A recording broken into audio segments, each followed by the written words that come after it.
Okay, well, welcome back. I got the back of this cut.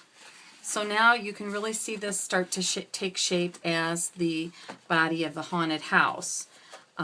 Bringing both pieces in, both front and back are cut. Okay, so now we're going to measure and cut the front window. Now you have some choices here. I wanted the most as much of the transparency showing as I could. Now you could make it shorter if you just want to, part of your transparency. This window size is kind of up to your own taste. I cut it, I left an inch in the front on each side, and I left 3/4 of an inch on the bottom and on the top. So the way I did that was, again, getting out my handy dandy ruler, and I just measured in 1 inch from each side. So I measured in 1 inch here,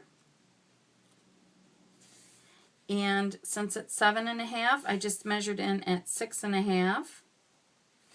Okay, and I did the same thing at the top, measuring in 1 inch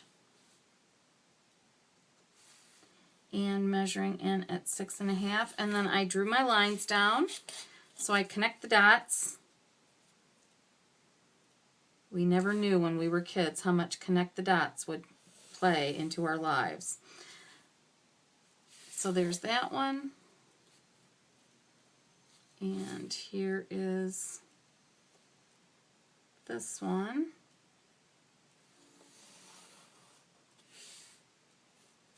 Okay, then I just also made a line across the top here so I could get a real good determination of where my 3/4 inches was from the top and bottom. So I knew I wanted to measure down 3/4 of an inch from here. So I measured here at 3/4 and here at 3/4 and connected those lines.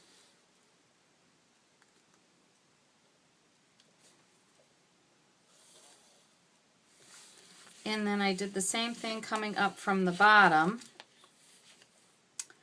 So I measured up 3/4 here and 3/4 from over here, and connected these two lines.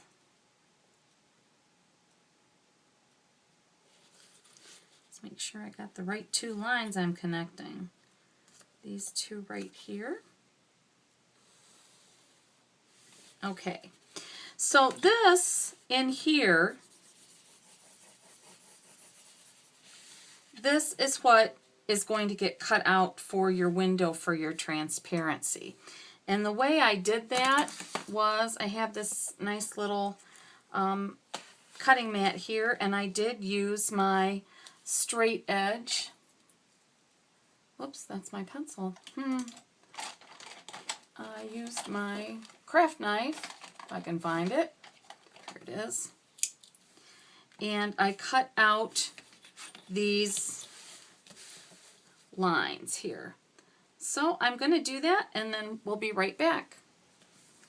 Okay, so I cut this center section out of my cereal box, and now I have the window cut for the transparency. Now the transparency that I used was from this paper pack. It's the K & Company Brenda Walton Specialty Papers that I got at Joann's, and as you can see, it has some really gorgeous paper, all double-sided paper. This has got the embedded glitter in it. Then this is like a pearlesque paper. Got 2 sheets of that, and then this has again the glittered sheet here, And then here's the next one is actually the transparency sheet. So as you can see, this started out as a whole 12 by 12 sheet. So I'm going to take this out of the,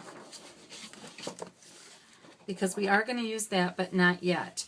What we want to do first is cover the front, because you're going to want to sandwich the transparency between the front and the back of the cereal box. So you don't have the transparency showing. It'll actually be, you'll see the front will be patterned paper and the inside will be patterned paper. So we really, for this, for right now, we have this, but we're just going to go ahead and put it to the side and work on getting our paper, our pattern paper to cover this. Now I don't have enough of the same, I only had one pack of the K & Company paper, so I'm actually going to be using, to cover this this paper stack from last year that I got at Hobby Lobby, Paper Studio Jeepers Creepers cardstock pack. So I'm going to pick, and you need, to cover the front, back, and sides, you need 2 sheets of the identical paper. And the same thing for the interior. You just need 2 sheets of each. So I'm actually, and I'm kind of debating between covering with this orange, or I actually have some really cool, this polka dot orange. So I haven't quite decided, but I think I'm going to go ahead and we'll use the polka dot orange. I want to do the exterior. Well, actually, since I did the last one in orange, I should probably use some green for the outside this time. So let me find, like, we'll actually use this green. I'm going to get 2 pages of this, and that's what we'll use for our front and our back.